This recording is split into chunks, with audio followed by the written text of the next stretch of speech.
It's a monumental neoclassical gate in the city and arguably the icon of Berlin.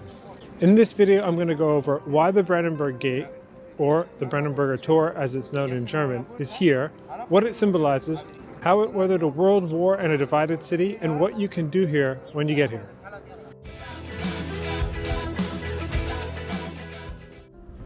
In the 18th century, Berlin abandoned its medieval wall as it had lost its defensive purpose, and a new wall was built, this time for customs. This new wall had many gates. The gates were named after the cities the outgoing roads led to. The Brandenburg Gate is named after the city of Brandenburg Havel, west of Berlin.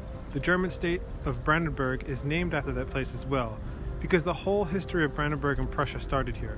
This first Brandenburg Gate from 1734 was smaller than the current one. The Brandenburg Gate is the only gate left after the customs wall was destroyed in 1860. You can still find some of the other gates as place names on the public transit map. The Prussian King Frederick Wilhelm II, the nephew of the famous Frederick the Great, commissioned the new gate, which was built between 1788 and 1791.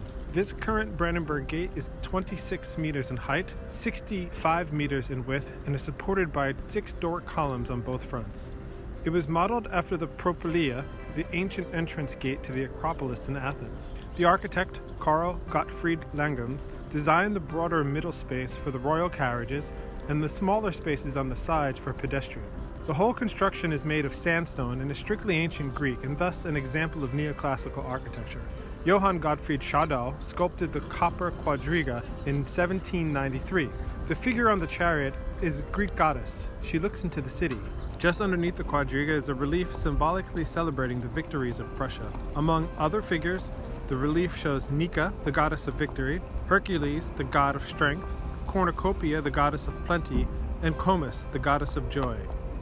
Inside the 5 passageways are reliefs on both sides of each wall for a total of 20 reliefs. All reliefs depict scenes of Hercules and were designed to pay homage to Frederick the Great. On both the southern and northern sides of the gate are column porticos where you will find 2 sculptural pieces. On the southern end is Mars, the god of war, with his sword in a sheath, depicting the end of conflict. On the northern end is Minerva, the goddess of wisdom, and many other traits, but in this instance her role of protector of city-states is likely a focus. From Pariser Platz you can see 2 side buildings that look like small temples. The one on the left was originally built to house the soldiers who were guarding the gate and controlling who could enter and exit.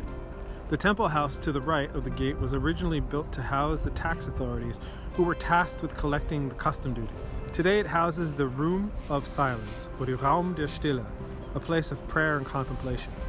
During the Second World War, the gate and the quadriga were both heavily damaged. Only the head of one of the horses is left and is now in a local museum. After the construction of the wall in 1961, the Brandenburg Gate was within the exclusion zone and inaccessible from the west and east alike. As it can be seen from the west, the Brandenburg Gate became a symbol of the German partition during the Cold War and the desire of reunification.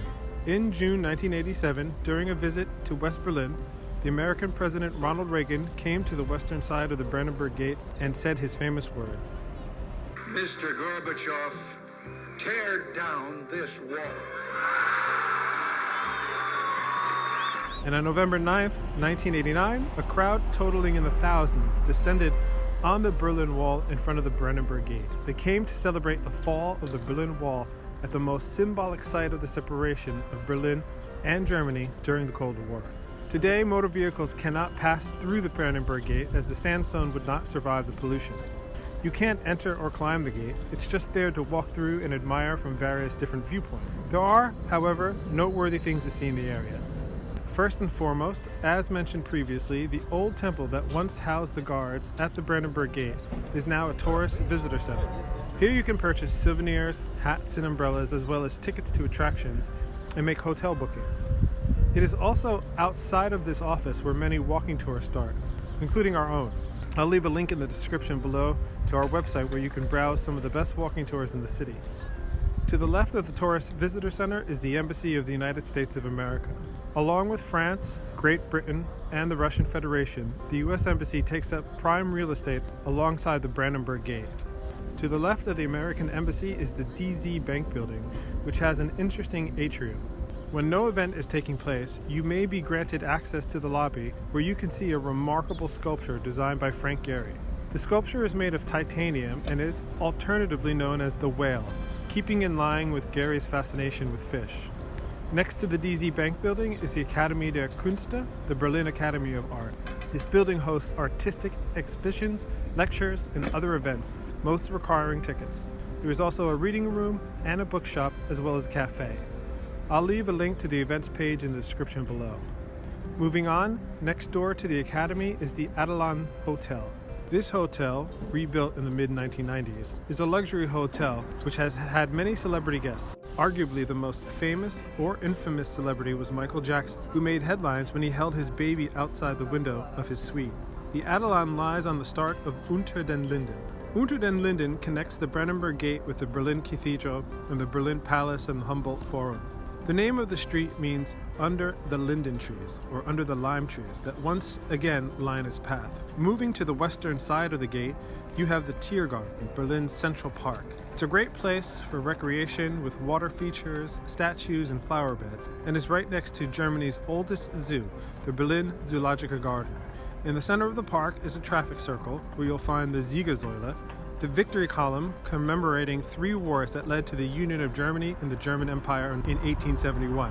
Also, on this side of the gate, near the spot where he delivered his speech, is a plaque commemorating President Reagan's Tear Down This Wall address.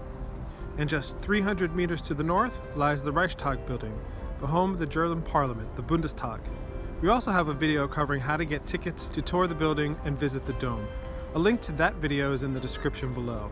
And lastly, just 150 meters to the south of the Brandenburg Gate is the memorial to the murdered Jews of Europe, also known as the Holocaust Memorial. We also have a video for this memorial that we will link to in the description below.